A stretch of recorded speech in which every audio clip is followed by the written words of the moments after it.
Hello everybody, my name is Benjamin Penrose and I am the art director for Playground Games.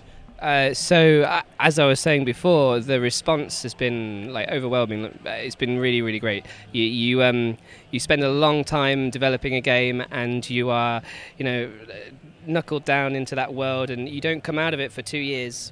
And you hope that you've done something really great, and that, like I said, people are really connecting to what we've done, and so for us it's the most positive outcome that we could have really hoped for, so it's great.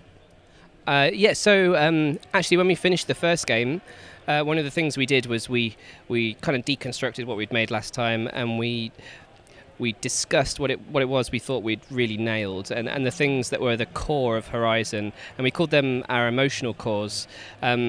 And speaking as the art director, one of those was this concept of beauty, but it was the in context to Horizon, it's beauty in a particular fashion. So I think it's the way we deal with certain subject matter. So we're showing lots of naturalistic landscapes, poppy fields, things that maybe aren't that traditional for a video game, but I think for a game where you're driving supercars, it's actually the kind of dream landscape that you'd want to drive one of those cars through in real life, right? So it kind of works in the context of Horizon. Once we'd actually done that initial part where we decided, these are our emotional cores, we went through a process of deciding where the locale would be based on, how much they fulfilled the requirements that were laid out by those actual emotional cores, as I called them. So in the sense of beauty, like southern France and northern Italy and the Amalfi Coast, it was just it was an obvious choice, like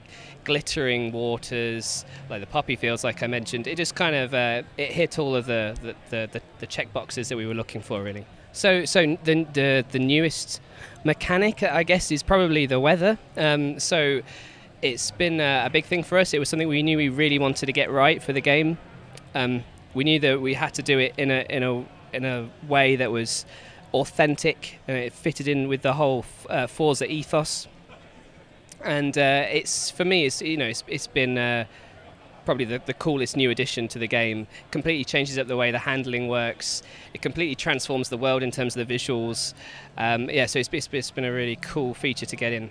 So our approach to handling is exactly as it was in the first Horizon, in that it's absolutely underpinned by the best-in-class physics engine that you had from Forza 5, and we may have shaved off some of the harsh edges, but it's the same engine underneath, so people can expect all the same nuance and the same kind of feedback they would expect from a car in a Forza game in Horizon.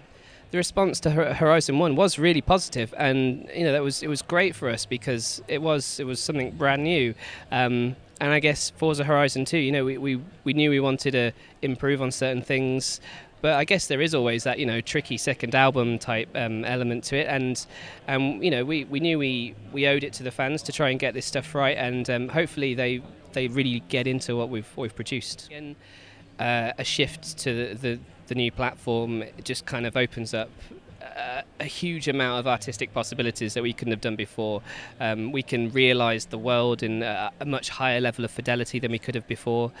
Things like weather, that stuff, I think that we know we couldn't have pulled off in the way we did in this game. So that there's lots of things that have just been unlocked, and I think in general, that there's so many opportunities that are opening up now in terms of what you can do with the hardware. I think the games you're going to be seeing released, into next year are going to be incredible. I'm really looking forward to it personally.